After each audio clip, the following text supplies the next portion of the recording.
তিনি চিন্তা করলেন কি করা যায়। তিনি তাহাজ্জুদের নামাজ পড়লেন ওই ব্যক্তির নামে। আল্লাহ, আমি তাহাজ্জুদের নামাজগুলো পড়লাম, ওই ব্যক্তিকে আপনি মাফ করে দিন। যে ব্যক্তির কবর থেকে মাটি আইনা কলস বানানো হলো, ওই ব্যক্তির কবরে তো আযাব হইতেছিল, ওই ব্যক্তির কবর আযাব আল্লাহ আপনি মাফ করে দিন। তাহাজ্জুদ জিকির আজকার করে ওই আল্লাহর ওলি হাত তুলে দোয়া করলেন, আল্লাহ তাআলা সাথে সাথে দোয়া কবুল করে ফেললেন। সকালবেলা সমস্ত মানুষ কৌতূহল উপলক্ষ করে দেখার জন্য গ্রামের সকল মানুষ আসলো। আমাদের এলাকায় এত বড় আল্লাহর ওলি প্রবেশ করেছে, যে আল্লাহর ওলির কাছে আমাদের এলাকার এই কলসটা দিলাম, যে কলসের পানি শীতের মৌসুমে গরমের মৌসুমে সব সময় গরম থাকতো, আজকে দেখি গিয়া ওই পানি গরম না ঠান্ডা। সারা এলাকার মানুষ ভাঙ্গা আসলো আয়সা দেখার জন্য যে পানিটা ঠান্ডা না গরম। আল্লাহর ওলির কাছে বললেন, ও আল্লাহর ওলি, কলসের পানি ঠান্ডা না গরম? সারা গ্রামবাসী ভেঙ্গে আসলো, 1 গ্রাম নয় 2 গ্রাম নয়, চতুর্দিক দিয়ে যতটুকু খবর পৌঁছেছে সমস্ত মানুষ আসছে এটা দেখার জন্য। আল্লাহর ওলি বলেন, ঠিক আছে তোমরা দেখো ওই কলসের পানি ঠান্ডা না গরম। হাত দিয়ে দেখে ওই কলসের পানি সারা রাত্র থাকার কারণে ঠান্ডা হয়ে গেছে। বলেন আল্লাহু আকবার। সারা গ্রামবাসী আশ্চর্য হয়ে গেল, ও আল্লাহর ওলি, এই কলসের পানি আজীবন আমরা দেখলাম, আমাদের হায়াতে জিন্দিগি দেখলাম ওই কলসের পানি গরম ছিল, সব সময় গরম থাকতো, ঠান্ডার মৌসুমেও গরম থাকতো। আজকে কেন ঠান্ডার মৌসুমে নয় গরমের মৌসুমে পানিটা ঠান্ডা হয়ে গেল? কারণটা কি জানতে চাই?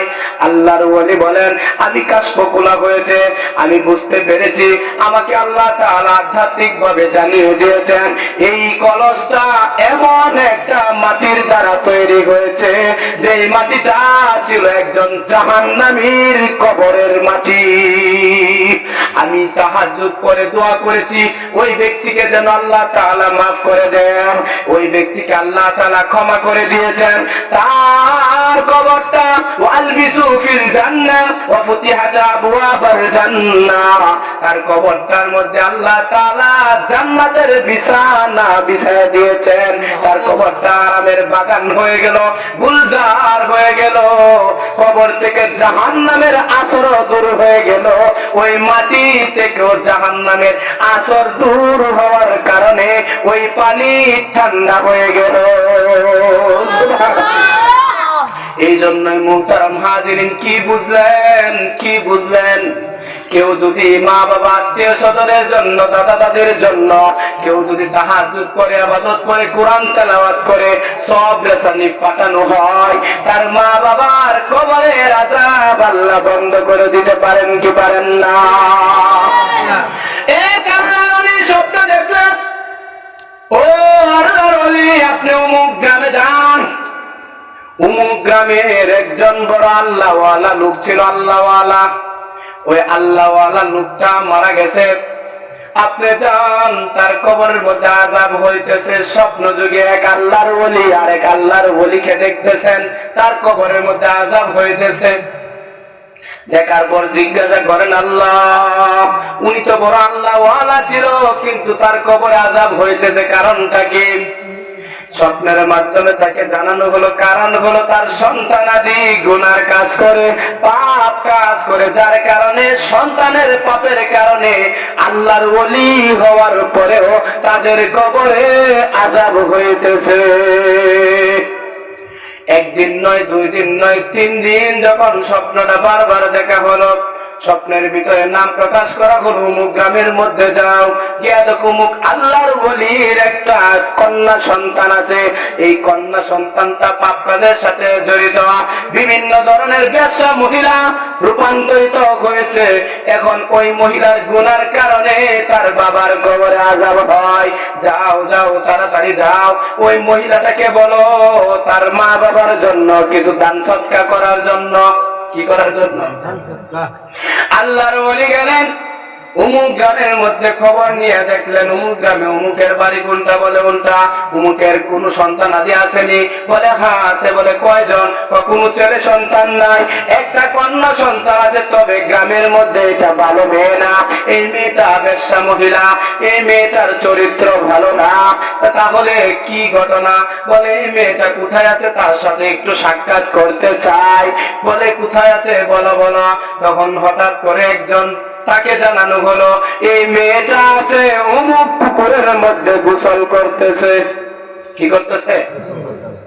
আল্লাহর ওলি গোসলখানার মধ্যে গেলেন, পুকুরের মধ্যে গেলেন। পুকুরে থাইকা বলে ও মেয়ে তুমি শোনো। বলে কি? তোমার আব্বার নাম অমুক কিনা? বলে হ্যাঁ। বলে আমি স্বপ্নে দেখেছি তোমার আব্বার কবরের মধ্যে আযাব হইতেছে তোমার পাপের কারণে। আমি শুনতে পেরেছি, আমাকে নির্দেশনা দেওয়া হলো তোমার আব্বার জন্য কিছু দান সৎকার করার জন্য। তুমি যদি কিছু দান সৎকার করো তাহলে তোমার আব্বার কবরের আযাব আল্লাহ ক্ষমা করে দিবেন। মা বাবার কথা শুনে সন্তানের যদি সামনে বলা হয় তোমার মা বাবা বড় কষ্টে আছে, সন্তান যদি হাসি খুশির মধ্যে থাকে তার চেহারাটা মলিন হয়ে যাওয়ার কথা, ঠিক না? মা বাবার কথা শুনলে, মা বাবার কষ্টের কথা যদি সন্তান শুনে, সাধারণভাবে স্বাভাবিকভাবে তার ফিতরত এমন হওয়া দরকার যে তার চেহারাটা মলিন হয়ে যাবে। ওই মেয়েটাকে যখন এই কথাটা বলা হলো তোমার আব্বার কবরে আযাব হয়, মেয়েটা কিলকিলায়া হাসি দিতে শুরু করলো।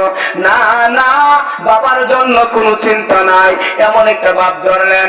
একবার নয়, দুর্বার নয়, 7 বার বললেন আল্লাহর ওলি। 7 বারের মাথায় ওই বেশ্যা মেয়েটা, চরিত্রহীন মেয়েটা ইচ্ছাই নয় অনিচ্ছাতে গর্হিত ভাবে, ওই আল্লাহর ওলি তুমি বারবার আমাকে বলতেছো দান সৎকার করার জন্য, এই মেয়েটা করলো কি? একটু পানি নিয়া নে। আমি এরকম ভাবে আল্লাহর ওলির দিকে ছিটাইয়া দিলেন, জুড়ে একটা পানি মারলেন। পানি মায়েরা বলেন নে, আমি দান সৎকার করলাম, আমার বাবার কবরের আযাব যা ইচ্ছা তাই হইতে থাকো। ইচ্ছাই দিছেন অনিচ্ছায়? সন্তুষ্ট অবস্থায় না অসন্তুষ্ট অবস্থায়? বারবার বলতেছিল বড় দান সৎকার কথা বলো, অসুবিধা নাই, 1 মিষ্টি পানি 1 অঞ্চল পানি নিক্ষেপ করে বলেন নে, আমি দান সৎকার করলাম, যা এখন চলে যা। এই কথা বলে যখন চলে আসলেন, আল্লাহর ওলি ঘুমায় গেলেন। স্বপ্ন যুগে দেখেন আবারও ওই আল্লাহর ওলির সাথে সাক্ষাৎ হওয়ার পরে বলে ভাই তুমি আমার এমন একটা উপকার করেছ যেই উপকার পৃথিবীতে কেউ করতে পারে নাই। আগে আমার কবরে আযাব হইতো, আমার মেয়েটা দান সৎকার করার কারণে, তুমি বলছো দান সৎকার করার জন্য, তোমার কথার মাধ্যমে দান সৎকার করে আজকে আমার কবরের আযাব আল্লাহ দূর করে দিয়েছে। আল্লাহ ঘটনা বুঝতেছিলেন না, বলে হাই হাই কইলা কি? আমি তোমার মেয়েটাকে বারবার বুঝিয়েছিলাম দান সৎকার করার জন্য, কিন্তু তোমার মেয়ে তো দান সৎকার করে নাই, ঠাট্টা করে 1 মুষ্টি পানি আরো নিক্ষেপ করে দিয়েছিল। রাগের মাথায় বলছো ছা আমি দান সৎকার করলাম, তাহলে আপনার মেয়ে তো দান সৎকার করার কথা না, আপনি কিভাবে মুক্তি পাইলেন? আমি তো কারণটা বুঝলাম না। আল্লাহর ওলিকে আবারও প্রশ্ন করা হলো। আল্লাহর ওলি বলেন কিভাবে দান সৎকার করেছে আপনি জানেন না? আমার মেয়ে যে পানিটা নিক্ষেপ করেছিল, যেই জায়গার মধ্যে পানিটা পড়েছিল, এখানে একটা অন্ধ সাপ ছিল। অন্ধ সাপ কি ছিল? অন্ধ সাপ ছিল। ওই সাপটার বড় পিপাসা হয়েছিল, ওই সাপটার বড় পিপাসা হয়েছিল, চটপট করতেছিল, পানির পিপাসা আর কাতরাচ্ছিল। আমার মেয়ের পানিটা ওই সাপের জিহ্বাটা যখন বের করা ছিল, ওই জিহ্বার মধ্যে পানিটা পড়লো, পানির পিপাসা নিবারণ করলো ওই সাপ। অন্ধ সাপটা পানির পিপাসা নিবারণ করে আল্লাহর কাছে দোয়া করেছিল, আল্লাহ আমাকে যে পিপাসার পানি নিবারণ করেছে, আল্লাহ তার মা বাবা আত্মীয় স্বজন যদি কেউ জাহান্নামে জ্বলে, তুমি তাকে ক্ষমা করে দাও। এই পানি যখন পান করার পর অন্ধ সাপ দোয়া করেছে, এই দোয়া আল্লাহ কবুল করে আমার কবরের আযাব দূর করে দিয়েছেন। এটার দ্বারা আপনারা কি বুঝলেন? দান সৎকার করার দ্বারা মা বাবার কবরের আযাব বন্ধ হয় কিনা? আজকে দেখা যায় এই বাড়ির মালিক দুনিয়া থেকে চলে গেছেন, মিয়া হোসেন চলে গেছেন, কিন্তু আমি একটু বোঝানোর কারণে, এখানে আমাদের মাদ্রাসার উলামায়ে কেরাম বোঝানোর কারণে আজকে একটা তার দান সৎকারের জন্য একটা মাহফিলের ব্যবস্থা করেছে, দিনে একটা আলোচনার ব্যবস্থা করে দিয়েছে। হইতে পারে এই আলোচনার খাতিরে মিয়া হোসেনের বাড়ি নয়, শুধু এই এলাকার সমস্ত মুর্দাগানের জন্য দোয়া হবে, প্রত্যেকের কবরের আযাব আল্লাহ মাফ করে দিতে পারেন কি পারেন না?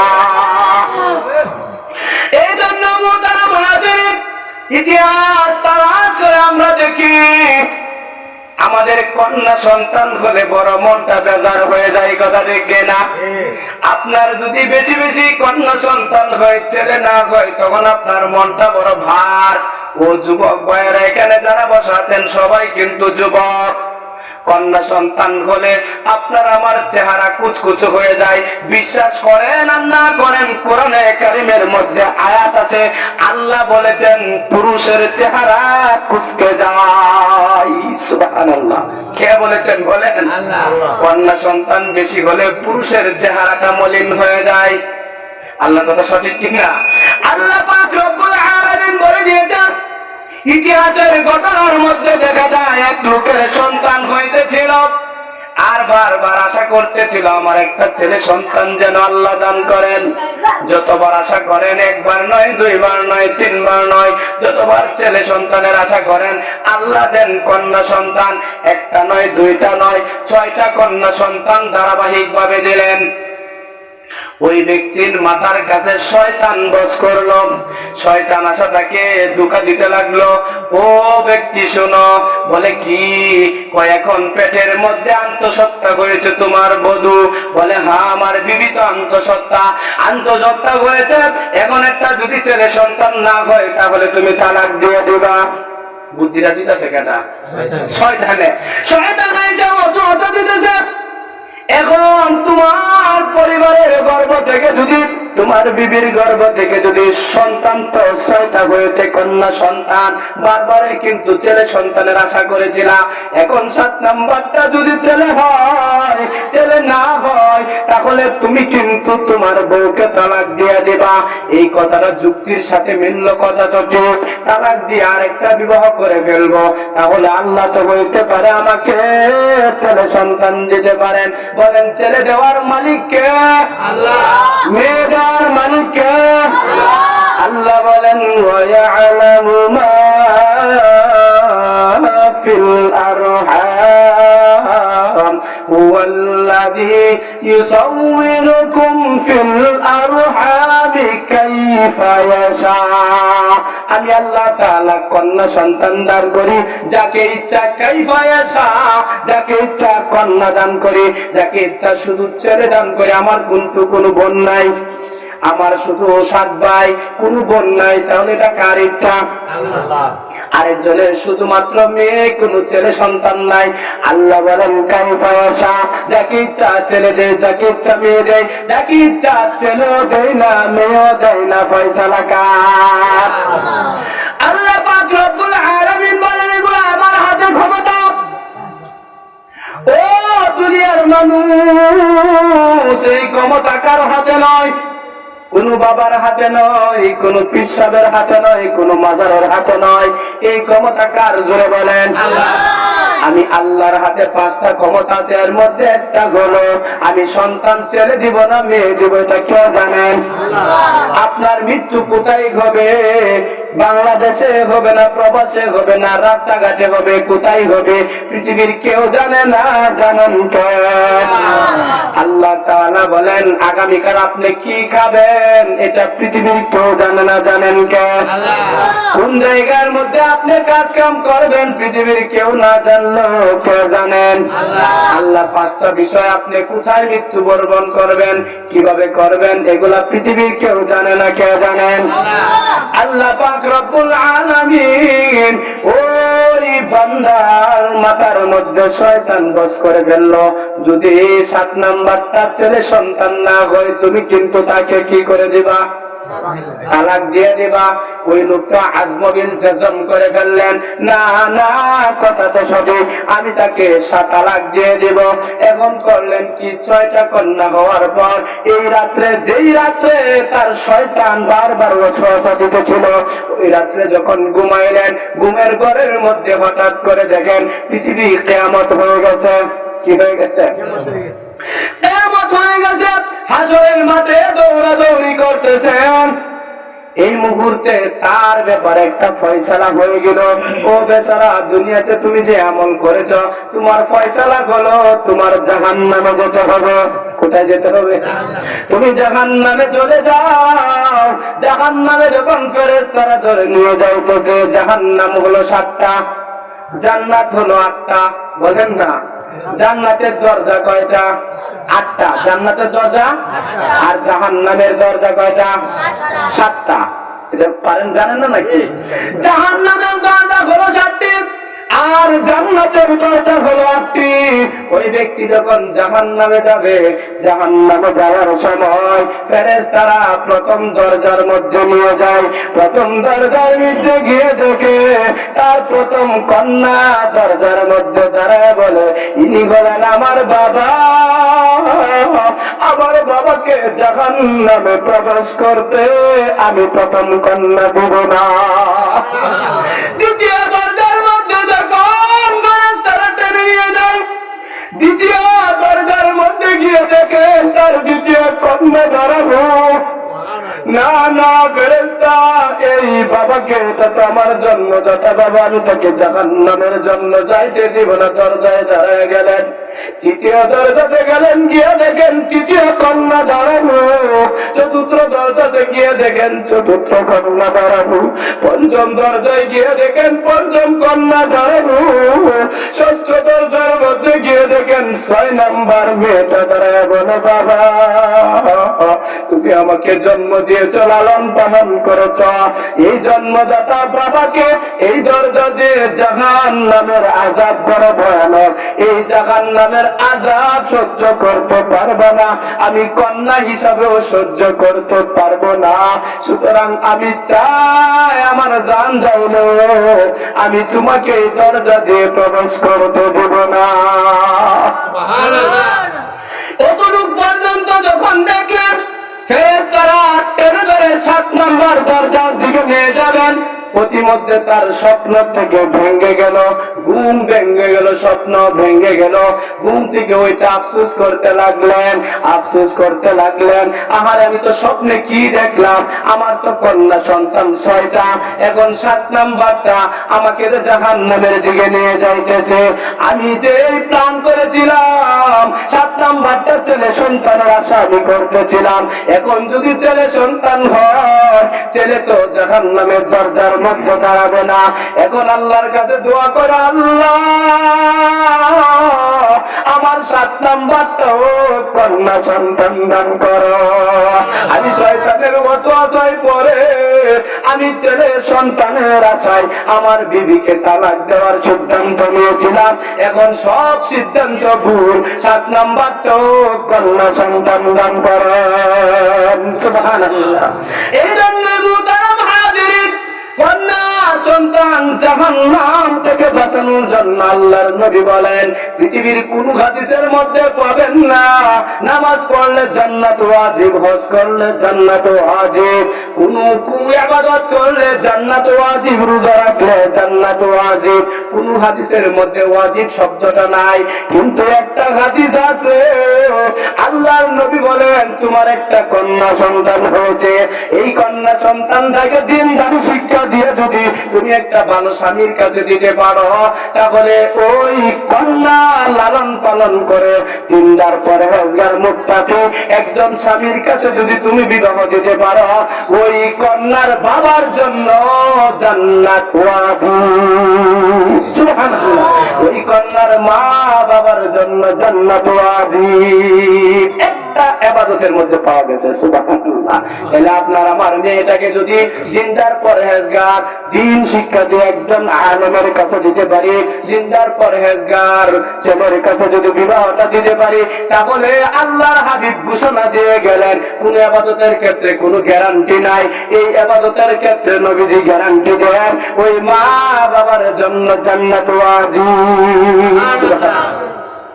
ইতিহাসের পাতার মধ্যে আপনারা সবাই জানেন আব্দুল্লাহ ইবনে মুবারক রাহমাতুল্লাহি আলাইহি, আব্দুল্লাহ ইবনে মুবারক রাহমাতুল্লাহি আলাইহি, মুবারক রাহমাতুল্লাহি আলাইহি একজন ধনাঢ্য পরিবারের একজন চাকর ছিলেন। উনি ধনাঢ্য পরিবারের একজন কাজ করেওয়ালা ছিলেন, কাজ করতেন। কাজ বড় লোকের বাড়িতে কাজ করার জন্য গেলেন। কি কাজ? বলে বাগানের কাজ। কি কাজ? বাগানের কাজ করতেছিলেন। মুবারক রাহমাতুল্লাহি আলাইহি বাগানের কাজ করেন। একদিন নয়, দুই দিন নয়, একটানা 12 বছর কাজ করেছেন। কয় বছর? 12 বছর। 12 বছর কাজ করার পর ওই মালিক আবার দেশে ফিরে আসলেন। আয়েশা মুবারক রাহমাতুল্লাহি আলাইহিকে বলেন, ও মুবারক, তুমি তো আমার ফলের বাগানের মধ্যে কাজ করো, সুতরাং আমাকে ভালো কিছু ফল এনে দাও, আমি খাই। ভালো বলতে মিষ্টি ফল এনে দাও, আমি খাই। কত বছর পরে আসে? 12 বছর। 12 বছর পরে আসার পর ফল চাইতেছেন। যেহেতু বাগানের কাজ করেন, বাগানের যিনি কাজ করেন কর্মচারী, তাকে বলতেছেন মিষ্টি ফলটা এনে দাও। আয়না দিলেন প্লেটের মধ্যে কিছু ফল। এই ফলটা কামড় দেওয়ার সাথে সাথে দেখেন চোকা। কি বলেন? চোকা। আবার ওটাই কানলেন কর্মচারী মুবারক রাহমাতুল্লাহি আলাইহিকে বলে, এদিকে আসেন। বলে কি সমস্যা? বলে আমাকে যে ফলটা দিয়েছো ফলটা তো টক, একটা মিষ্টি ফল এনে দাও। আবার গেলেন, আবার ফল এনে দিলেন। ওই ফলটা খাওয়া দেখে টক। এখন বলে কি ফল আনছো? মিয়া একটা মিষ্টি ফল আনার কথা বলছি, মিষ্টি ফল নিয়ে আসো। আবার একটা ফল আনলেন। আইনা যখন দিলেন, কত নাম্বার? 3 নাম্বার। তৃতীয়বারেরটাও খাওয়া দেখে এটাও টক। এখন মালিক একটা নয়, দুইটা নয়, 3টা ধমক দিলেন। ওই মিয়া, তুমি 12 বছর ধরে একটা না আমার বাগানে কাজ করতেছ। আমি হইলাম বাগানের মালিক। একবার চাইলাম, দুইবার চাইলাম, তৃতীয়বার তুমি ফল আইলা দিলা, ফলটা টক। তুমি কি মিষ্টি ফল ছিল না? মুবারক রাহমাতুল্লাহি আলাইহি চোখের পানি ছেড়ে দিয়ে বলেন, মালিক, আমি একটা না 12 বছর আপনার বাগানের খেদমত করতেছি, কাজ করতেছি। 12 বছরের মধ্যে ওয়াল্লাহি তাআল্লাহি আল্লাহর কসম, আপনার বাগানের একটা ফলও আমি জিহ্বায় লাগাই নাই। আমি কিভাবে বুঝবো অমুক গাছের ফল মিষ্টি, অমুক গাছের ফলটা? 12 বছর চলে গেল, একটা ফল আমার জিহ্বায় আমি লাগা দেখি নাই। যদিও 12 বছর ধরে ফলের মধ্যে আমি কাজ করতেছি। মালিক তো আশ্চর্য হয়ে গেল, আমি কেমন কর্মচারী রাখলাম, এত তাকওয়া, এত আল্লাহওয়ালা।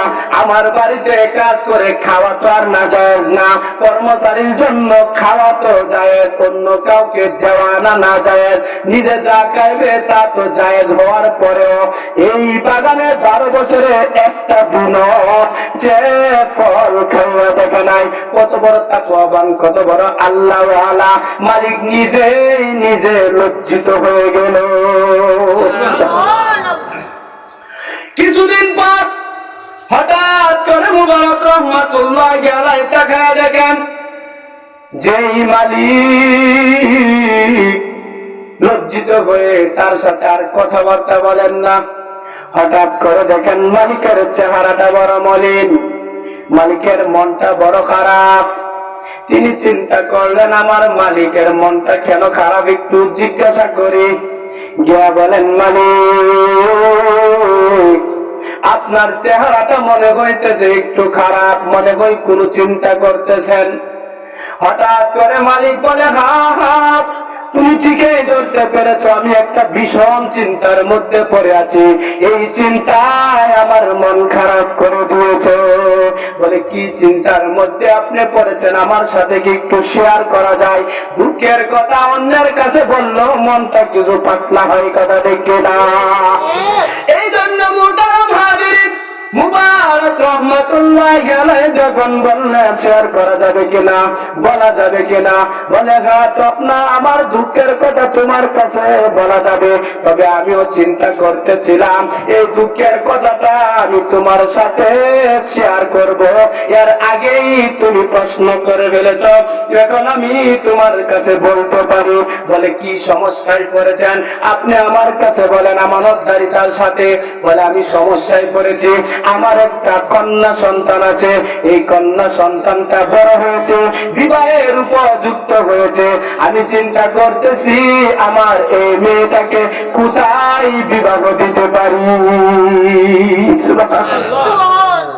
মুবারক রহমাতুল্লাহি আলাইহি বলেন, যেহেতু আমার কাছে এই কথা বলেছেন, মেয়েটা বড় হয়ে গেছে, বিবাহ দেওয়ার উপযুক্ত হয়েছে, কোথায় বিবাহ দিবেন এই চিন্তা আপনি করতেছেন। শুনেন শুনেন, আপনার কাছে আমি 3টা প্রস্তাব রাখবো, 3টা প্রস্তাব থেকে যে প্রস্তাবটা ভালো হয় এই জায়গায় আপনার মেয়েটাকে বিবাহ দিয়ে দিবেন। সুবহানাল্লাহ। প্রস্তাব রাখলেন 3টা। 1 নম্বর প্রস্তাব রাখলেন, আপনি যদি আপনার মেয়েটাকে সৌন্দর্য দেখে বিবাহ দিতে পারেন, সৌন্দর্য দেখে যদি বিবাহ দিতে চান, তাহলে এই বিবাহটা হবে ইহুদিদের তরিকা। কার তরিকা? ইহুদিরা সৌন্দর্য দেখে বিবাহ দেয়। আপনি যদি সৌন্দর্য দেখে আপনার মেয়েটাকে বিবাহ দিতে চান, এই বিবাহটা হবে ইহুদিদের তরিকা। 2 নাম্বার হলো, আপনি যদি সৌন্দর্য না দেখেন, ধন সম্পদ দেখেন, ওয়াডাল ধন সম্পত্তির মালিক, আপনারা মেয়ে বিবাহ দেওয়ার সময়তে চিন্তাই করেন স্বামীর সম্পদ আছে কিনা, ঘর বাড়ি আছে কিনা, বিল্ডিং আছে কিনা, কথা ঠিক কিনা।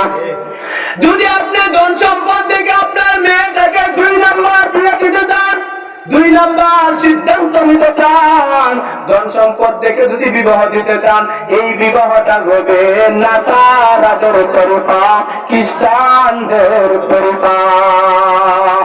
আর তরিকা খ্রিস্টানরা বিবাহ দেয়, ধন সম্পদ দেয়, টাকাওয়ালা দেয় বিবাহ দেয়, গরিবদের কাছে তাদের মেয়েকে বিবাহ দিতে চায় না। আপনি যদি সৌন্দর্য দেখে বিবাহ দেন, এটা হবে ইহুদিদের তরিকা। আপনি যদি ওয়াদাল ধন সম্পত্তি দেখে বিবাহ দিতে চান, এটা হবে নাসারাদের, খ্রিস্টানদের তরিকা। 3 নাম্বার হলো, আপনি যদি আপনার সন্তানটাকে, আপনার এই কন্যা মেয়েটাকে আপনি যদি দিনদারি দেখে বিবাহ দিতে চান, এটা হবে মুসলমানদের তরিকা।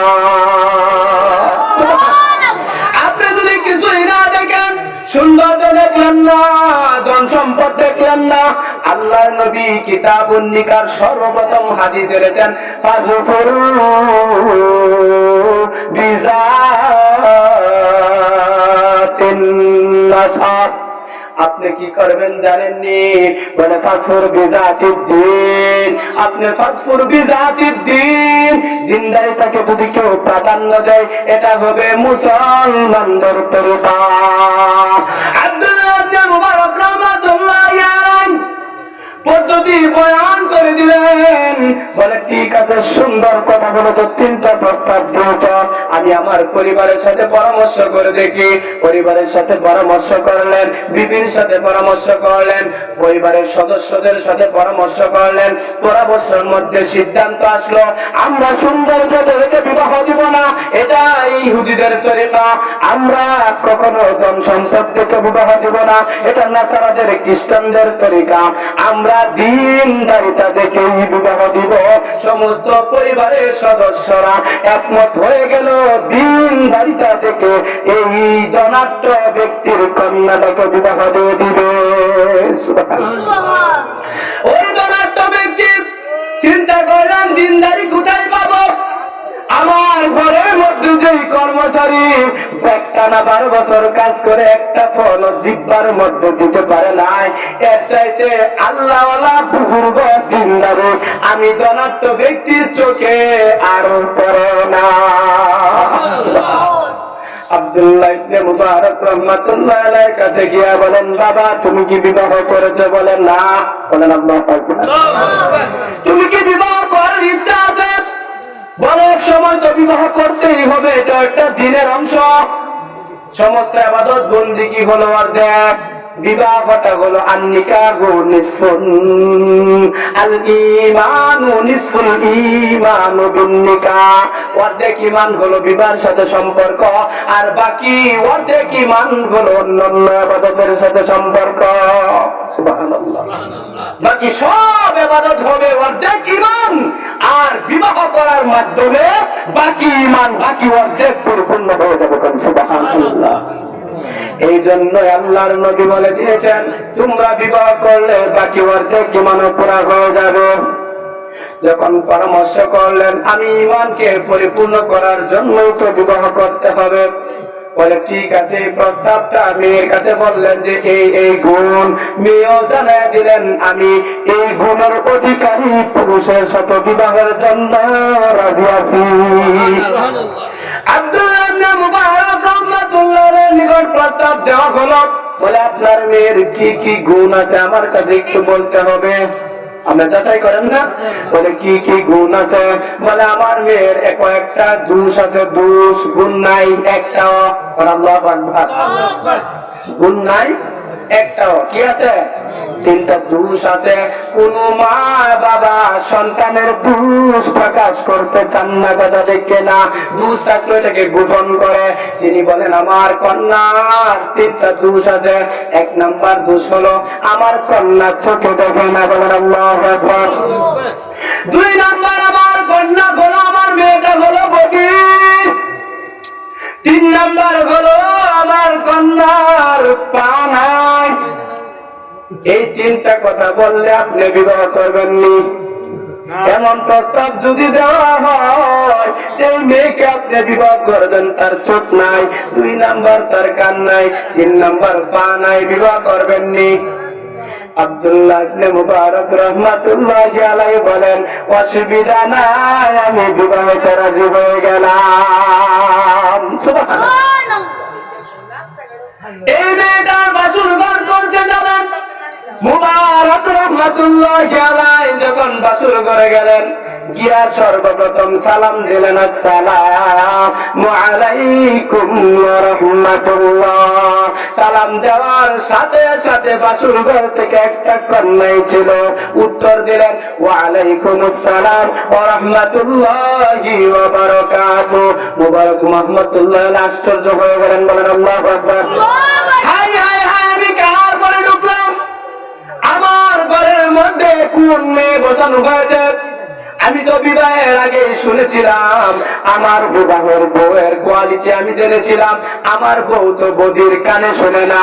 আমি সালাম দিলাম, সাথে সাথে উত্তর দিয়েছে, বোঝা গেল কানে শুনে, কথা দেখি না। আশ্চর্য হয়ে গেলেন, ঘাবড়ায় গেলেন। আবারও দেখেন চোখের দিকে চোখ তাকায় রয়েছে। আমি তো শুনেছিলাম সে চোখে দেখে না, অন্ধ ছিল, কিন্তু এখন দেখা যায় আমার দিকে তাকায় রইল, তাকাইতেছে, চোখগুলো নড়াচড়া করতেছে। তাহলে বোঝা গেল আমি ভুল ঘরের মধ্যে প্রবেশ করেছি। একটু পরে দেখে ওই কন্যা আবার হেঁটে হেঁটে তার দিকে আসতেছে, আর বলেন, ও স্বামীকে আপনি আমার কাছে আসেন। মুবারক রহমাতুল্লাহ আলাইহি ঘর থেকে বের হয়ে গেলেন।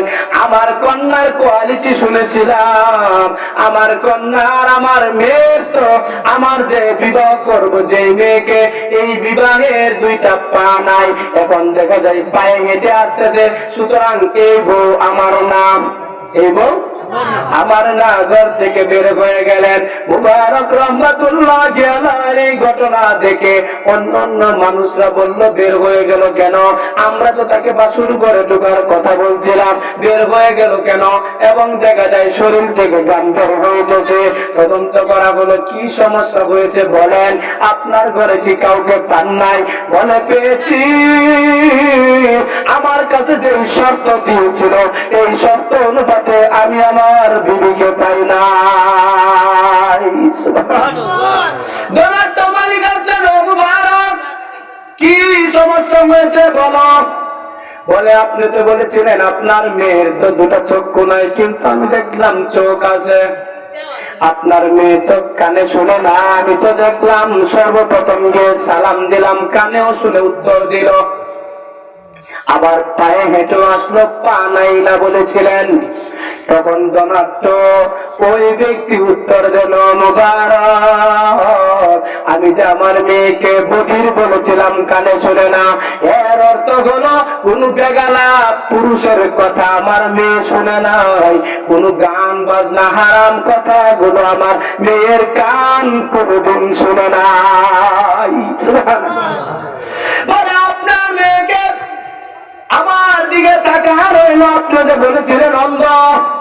বলে, আমার মেয়ে কোনদিন এই চক্ষু দ্বারা মামার বাড়ি, নানির বাড়ি, আত্মীয় স্বজনের বাড়িতে গিয়া খালাতো ভাই, ফুয়াতো ভাই, দুলা ভাই বলতে কোনো কিছু এই চোখ দ্বারা আমার মেয়ে কোনদিন দেখে নাই।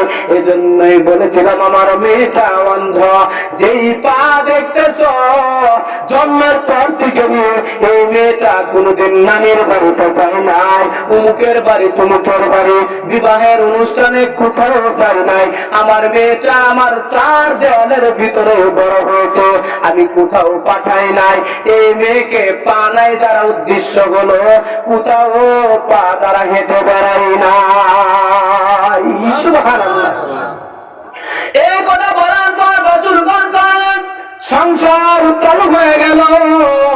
আব্দুল্লাহ ইবনে মুবারক রাহমাতুল্লাহি আলাইহির গর্ভের মধ্যে একটা সন্তান আসলো। সন্তান যখন গর্ভপাত হলো, দেখলো একটা ছেলে সন্তান। বলেন আল্লাহু আকবার।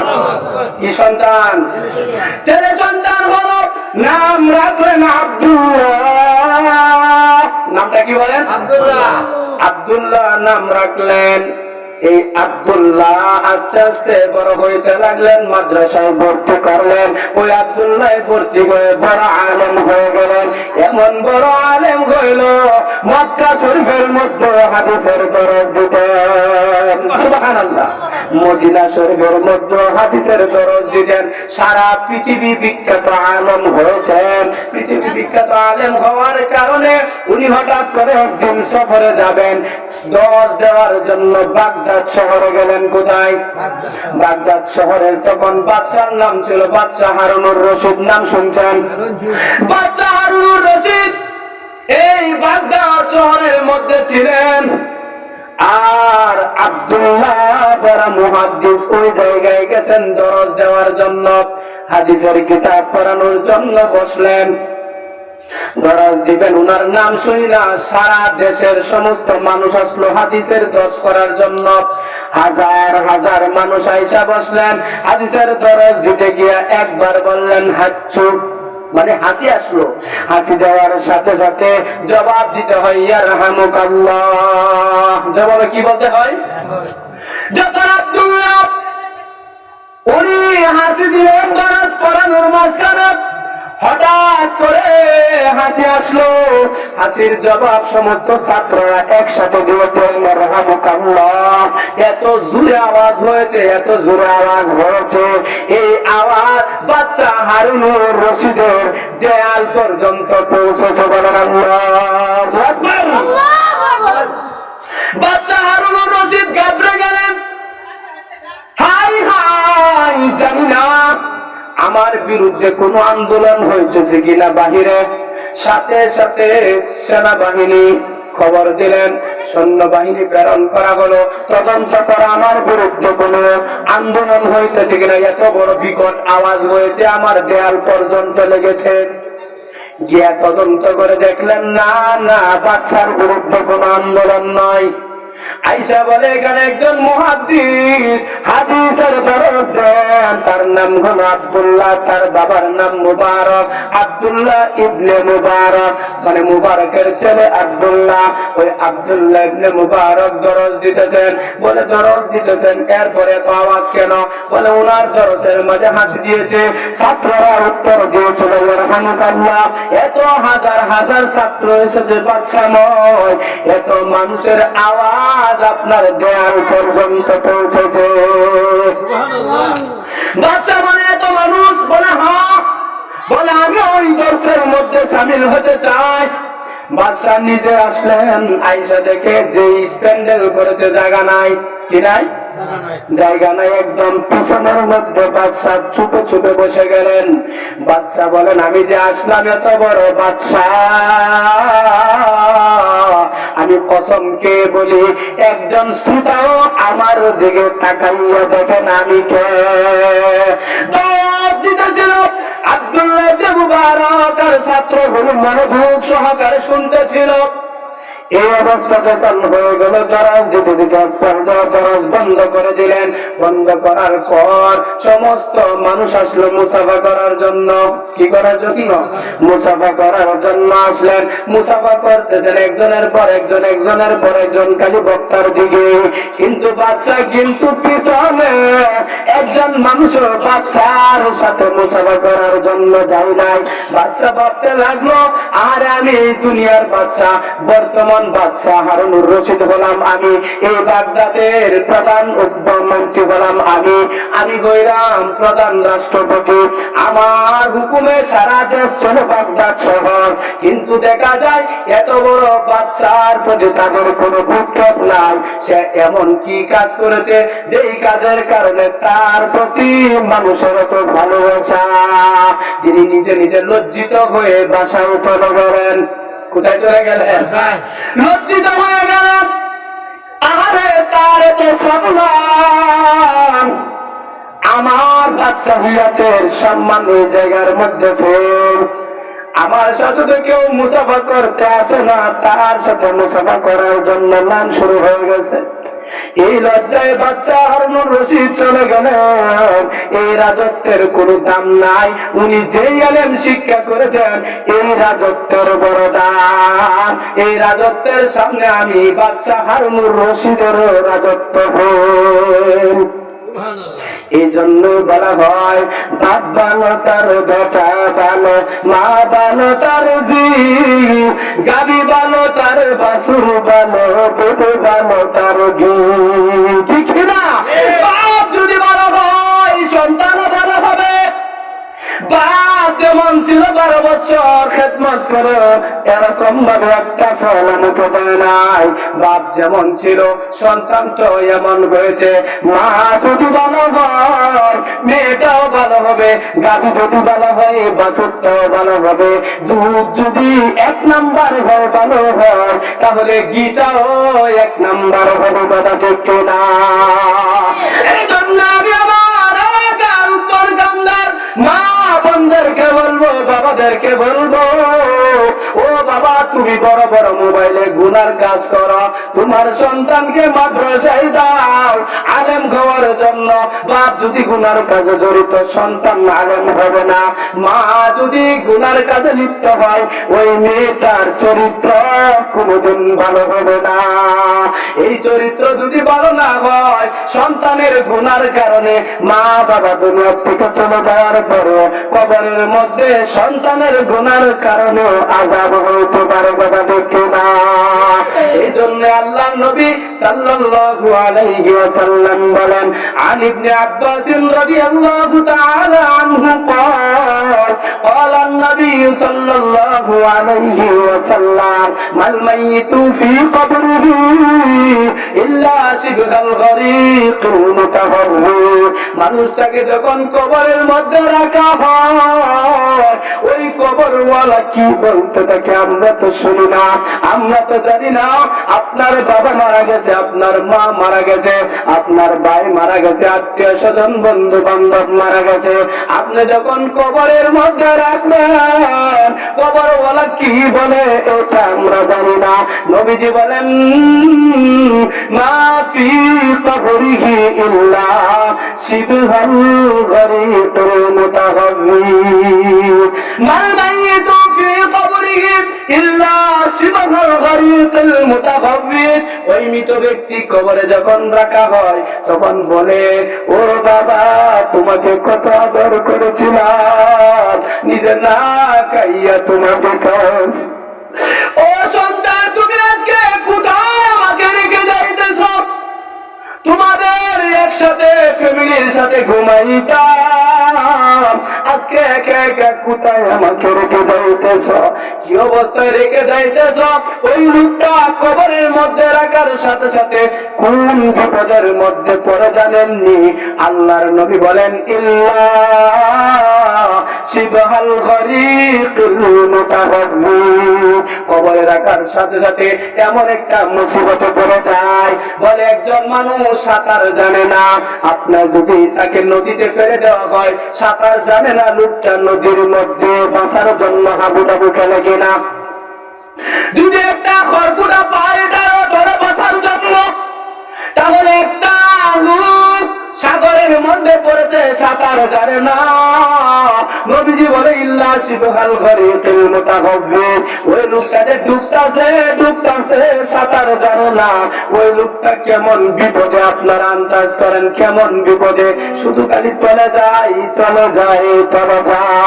এই লোকটা এত বিপদ, নবীজি বলেন সাঁতার জানে না ব্যক্তি সাগরে ডুবতেছে, যেমন বিপদে পড়েছে, অসহায় হয়ে পড়েছে। ওই লোকটাকেও যে আপনি আপনার বাবাকে মাকে কবরে রাখলেন, এই লোকটা কেমন বিপদে? এর চাইতো কঠিন বিপদে। লা আজিদু করিবান ওয়ালা হামিমা, তার বন্ধু নাই বান্ধব নাই, তার কোন সাথী নাই। যে স্ত্রীর সাথে জীবন কাটাইল ইয়াউমা ইয়াফিরুল মারউ মিন আখিহি ওয়া উম্মিহি ওয়া আবিহি ওয়া সাহিবাতিহি ওয়া বানি লিকুল্লি ইমরিইন মিনহুম ইয়াউমা ইযিন শাআনুন ইউগনি। এই দিও নাই, সন্তান দিও নাই, আফসোস করতে থাকে আমার সন্তান তোমরা আমাকে কোথায় রেখে যাইতেছ? এমন বিপদের মধ্যে পড়ে আছো, আমাকে এই বিপদের মধ্যে এই গর্তের মধ্যে তোমরা একা একা কোথায় রাইখা যাইতেছ? আফসোস করতে থাকে। আল্লাহর নবী বলেন ফাইদা লাহিকাহু মিন আবিন আও উম্মিন আও সাদিকিন, আল্লাহর নবী বলেন ওই ব্যক্তির কোন সন্তান মিন ওয়ালাদিন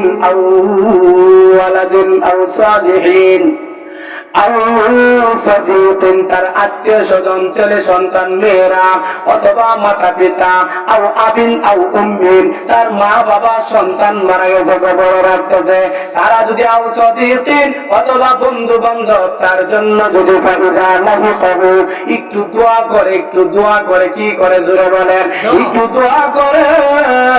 আল্লাহর নবী বলেন সারা পৃথিবীতে যত নিয়ামত আছে, সারা পৃথিবীতে যত নিয়ামত আছে, এর চাইতে উত্তম নিয়ামত সাথে সাথে তার খবর পৌঁছে দেওয়া হয়। বিপদের মধ্যে যখন পড়ে তখন ওই ব্যক্তি কবরে তাইকা হঠাৎ করে দেখেন তার কবরের মধ্যে হজের সওয়াব, বলেন আল্লাহু আকবার। আবার দেখেন তাহাজ্জুদের সওয়াব, আবার দেখেন কোরআন তেলাওয়াতের সওয়াব, তার চতুর্দিক দিয়ে সওয়াব আর সওয়াব রাখা। ওই ব্যক্তিকে বলা হয় বান্দা, এই যে হজের সওয়াব, কোরআন তেলাওয়াতের সওয়াব, রোজার সওয়াব, এই যে নেক আমলের সওয়াব, তাহাজ্জুদের সওয়াব, এগুলা সব তোমার। সে বলবে না এগুলা আমার না, দুনিয়ার থাকতে তো আমি কোরআন তেলাওয়াত করতে জানতাম না, জীবনে কোনোদিন আমি হজ করি নাই, এগুলা আমার না, এগুলা ভুলে মনে হয় আমার কবরে চলে আসছে। বলে না না, ভুলে আসে নাই, এগুলা তোমার। এই বেচারা অস্বীকার করবে আর বারবার বলা হবে এগুলাই তোমার। তখন বলবে এগুলো আমার কিভাবে, আমি তো কোরআন তেলাওয়াত জানতাম না, আমি তো জীবনে কোনোদিন হজ করি নাই, তাহলে হজের সওয়াব আসবে কিভাবে আমার আমল নামায়?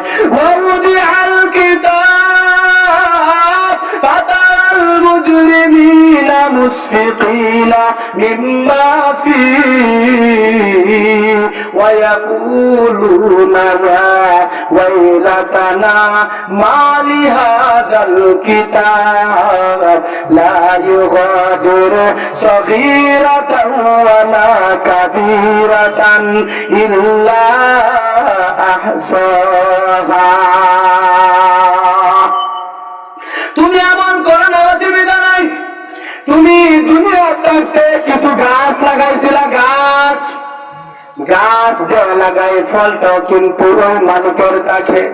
তুমি কিছু সন্তান রেখে আসছো, ওই গাছের মধ্যে কিছু ফল হয়েছে, ফল, এই ফলের নাম তোমার ছেলে, ফলের নাম তোমার নাতি, ফলের নাম তোমার নাতনি, ফলের নাম তোমার নাতিন জামাই। এই যে তুমি কিছু ফল রেখে আসলা, তুমি হজ করতে পারো নাই, তোমার ছেলে হজ করেছিল, তুমি ইবাদত করতে পারো নাই, নাতিটাকে মাদ্রাসায় পড়াছিল, ওই নাতি কোরআন তেলাওয়াত করেছিল, এই কোরআন তেলাওয়াতের সব তোমার কবরে আসছে। গাছটা যে হতো তোমার, এই ফলের সব তোমার। সুবহানাল্লাহ। মুনাজারা হাদিসের দ্বারা সন্তান যদি নেক আমল করে, সন্তান যদি আত্মীয় স্বজন যদি ভালো আমল করে, বন্ধু বান্ধব যদি কবরের পাশে দাঁড়া কোরআন তেলাওয়াত করে, আল্লাহ তাআলা বন্ধু বান্ধব আত্মীয় স্বজনের কবরের মধ্যে আল্লাহ নবী সাল্লাল্লাহু আলাইহি ওয়াসাল্লাম বলেন, ওয়া ইন্নাল্লাহা তাবারাকা ওয়া তাআলা ويدخل على أهل القبور من دعاء الأرض من الجبال. سبحان الله.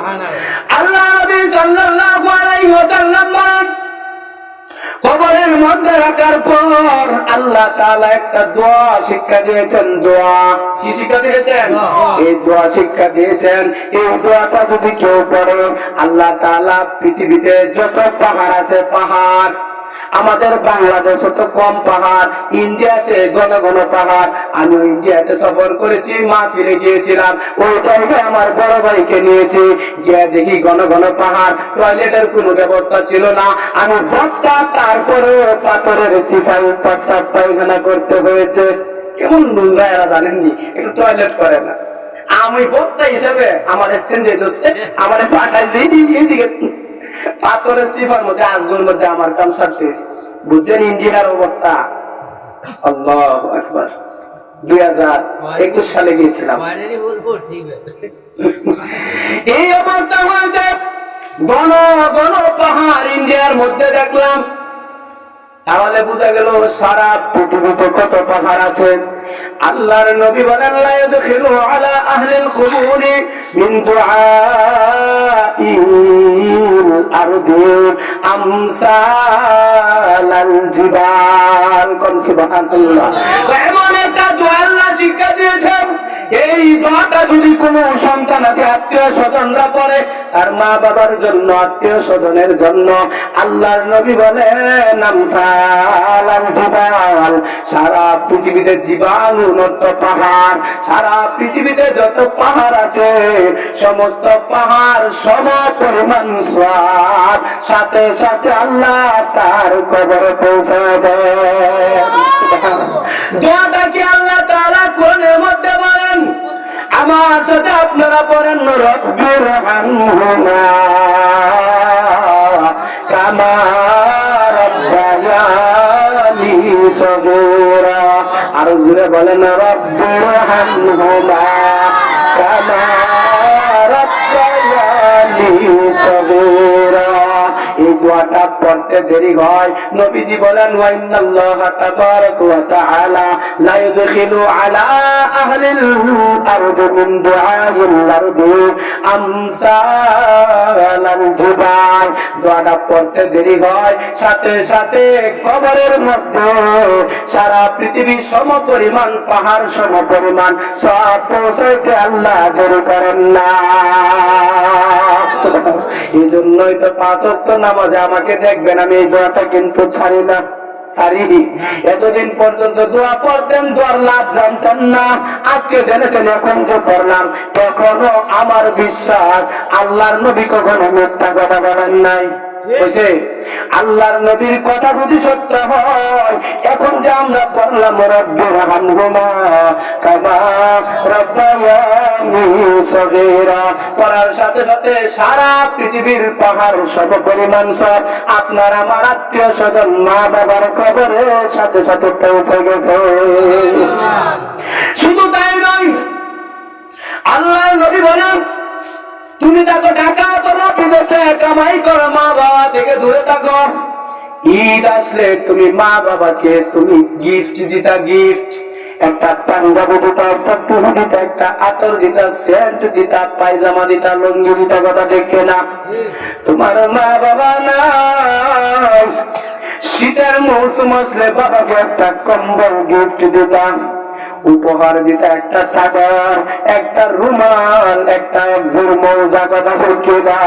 আজকে মা নাই, আজকে বাবা নাই, যেই দুঃখিনী বাবা নিজে ভালো কাপড় না পরে নিজের সন্তানদেরকে ভালো কাপড় পরাই, নিজে ভালো একটা আপেল যদি কেউ হাতিয়া দিত, এই আপেলটা নিজের আত্মার মনে চাইতো না, না আমি খাবো না, আমার সন্তানের জন্য আপেলটা নিয়ে নেই। আমি তো টাকা নাই, পয়সা নাই, আমার সন্তানকে আমি একটা আপেল কিনে খাওয়াইতে পারি না, 1 কেজি আঙ্গুর কিনে খাওয়াইতে পারি না, একটা মিষ্টি কিনে খাওয়াইতে পারি না। বাবাকে যদি কেউ মিষ্টি হাতিয়ে দেয়, সন্তানের জন্য নিয়ে আসে, কেমন মা বাবা আল্লাহ বানাইলেন। আল্লাহ বলেন জাআলতুকা হানানান ফি সাদরি আবওয়ারি, মা বাবার অন্তরের মধ্যে আমি আল্লাহ এবং দয়া দিয়েছি। লা ইয়াকুলানি হাত্তা তাসবাআ ওয়া লা ইয়ানামানি হাত্তা তানাম। মা বাবা সন্তান যদি না খায়, মা বাবা খায় না। ওয়া লা ইয়ানামানি হাত্তা তানাম, মা বাবা ততক্ষণ পর্যন্ত ছোট ঘুম আসে না যতক্ষণ পর্যন্ত নিজের সন্তান না ঘুমায়। এই জন্য বাবার দয়া আছে, মায়া নাই, মহিলাদের মায়া আছে, দয়া নাই। কেন এই কথা বলা হয়? আপনি যদি অসুস্থ হয়ে পড়েন, বাবা বলবে 10,000 টাকা নিয়ে যাও, চিকিৎসা করো, কিন্তু মা টাকা দিতে পারবে না। তার চোখের পানি ফলাইয়া 1 বালতি পানি ফলাইতে পারবো, 10,000 টাকা দিতে পারবো না। বুঝা গেল মার মায়া আছে, দয়া নাই। বাবার দয়া আছে কিন্তু মায়া নাই। বাবা যদি ঘুমায় যায়, সন্তান সজাগ, বাবা ঘুমাইতে পারে স্বাভাবিক, কিন্তু কোন মা আজ পর্যন্ত কি দেখেছেন ছোট ছোট্ট একটা সন্তান সজাগ কিন্তু মা ঘুমাইছে? দেখছেন নি কোনদিন? আমারও তো একটা মেয়ে আছে, আফিয়া, যখন সজাগ থেকে আমি ঠিকই ঘুমাই, কিন্তু মাকে কোনদিন দেখি নাই আফিয়ারে সজাগ রাইখা ঘুমাইতে। হঠাৎ করে যদি একটা করটো দেয়, মা কিন্তু সজাগ থাকে, কথা ঠিক। ভাইয়ের চোখ যদিও বন্ধ, সন্তানের মুসিবতের সময় মা কিন্তু আর চোখ বন্ধ থাকে। মা যদি দূরেও থাকে, টাকা যদি সন্তানের কোন মুসিবত হয়ে যায়, সন্তান যদি কোন বিপদে পড়ে যায়, আল্লাহর নবী বলেন পৃথিবীর কেউ না জানলো মার দিলের মধ্যে ধাক্কা খায়। কোন থেকে ওইটা বলে আমার বাবা কোন বিপদে নাকি পড়ে গেছে, সরকার দ্বারা ওইটা দেখে ঠিক ওই সন্তান বিপদ হয়েছে। সন্তান বিপদ থেকে উদ্ধার হয়ে গেছে, এই দুঃখিনী মা দুনিয়া থেকে বিদায় হয়ে গেল, দুঃখিনী মা বাবা দুনিয়া থেকে বিদায় হয়ে গেল। ঈদ আসলে তাদেরকে হাদিয়া দেওয়া দিতে পারি না, কোনো কিছু খাওয়াইতেও পারি না, শীতের মৌসুম আসলে কোনো হাদিয়া দিতে পারি না। বাবার কাজ দেখলে ঘরের মধ্যে বাবার স্মৃতির কথা মনে পড়ে যায়, মায়ের কাপড় দেখলে আল্লাহ দেখলে আল্লাহর মধ্যে আমার মা কত কাপড় সাজ করে রাখতো, আমার মায়ের হাতের আল্লাহ এখনো আছে। স্মৃতিগুলো দেখলে মা বাবার কথা মনে পড়ে যায়। ঘরের দিকে তাকাইলে এই ঘরটা তো আমার বাবার হাতের তৈরি, একটা কুড়াল আছে তো আমার বাবার স্মৃতি, এই গাটা তো আমার বাবার স্মৃতি। এগুলা যখন মনে পড়ে যায় ঈদের মৌসুমে মনে পড়ে, গত ঈদও বাবাকে কাপড় দিলাম, এই ঈদে তো কাপড় দিতে পারে না, কি হাদিয়া দিবেন? এখন তো মা বাবা নাই। আল্লাহর নবী বলেন পৃথিবীর সব চাইতে বড় হাদিয়া, আমরা তো ফুলের মালা দেই, আমরা তো ফুল দেই কবরের মধ্যে, বিভিন্ন অনুষ্ঠানের সময়, মৃত্যুবার্ষিকীর সময় আমরা দেখি কবরে ফুল দেওয়া হয়। আপনি সারা পৃথিবীর ফুল দিলেও কবরের ভিতরে কিন্তু ফুল যায় না। আল্লাহর নবী বলেন পৃথিবীর সারা উপহারটা যদি তোমার মা বাবাকে দিতে চাও, আল্লাহ নবী সাল্লাল্লাহু আলাইহি ওয়াসাল্লাম বলেন সেরা উপহারটা যদি দিতে চাও, কবরের মধ্যে যদি উপহার পৌঁছাইতে চাও, তরিকা কিন্তু আছে, বলেন সুবহানাল্লাহ। আল্লাহর নবী বলেন ওয়া ইন্না হাদিয়াতান আহিয়াতু ইলাল আমওয়াত ওয়া ইন্না হাদিয়াতান আল আহিয়া মিনাল আমওয়াত। জীবিত অবস্থায় যদি আপনার মৃত মা বাবার কবরে হাদিয়া দিতে চান, উপঢৌকন দিতে চান, আপনার দেওয়ার জন্য সুযোগ আছে। আল্লাহর নবী বলেন সারা পৃথিবীর সব হাদিয়ার চাইতে বড় হাদিয়া হলো আল ইস্তিগফারু লাহুম ইন্নাল হাদিয়াতা আহিব্বাই ইলাল আমওয়াত। আরেক riwayate আসছে আল আহিয়াউ ইলাল আমওয়াত। মৃত ব্যক্তির দিকে যদি তুমি কোনো ইন্নাল হাদিয়াতা বড় ধরনের কোনো হাদিয়া দিতে চাও, আল্লাহর নবী বলেন আল ইস্তিগফারু লাহুম, মা বাবার জন্য দুটো হাত উঁচু করে তুমি যদি তাদের জন্য ক্ষমা চাও, ক্ষমা চাও, পৃথিবীর সব কিছু হাদিয়ার চাইতো বড় হাদিয়া হয়ে যাবে সন্তানের পক্ষ থেকে মা বাবার জন্য ক্ষমা চাওয়া। আজকের আয়োজন কেন?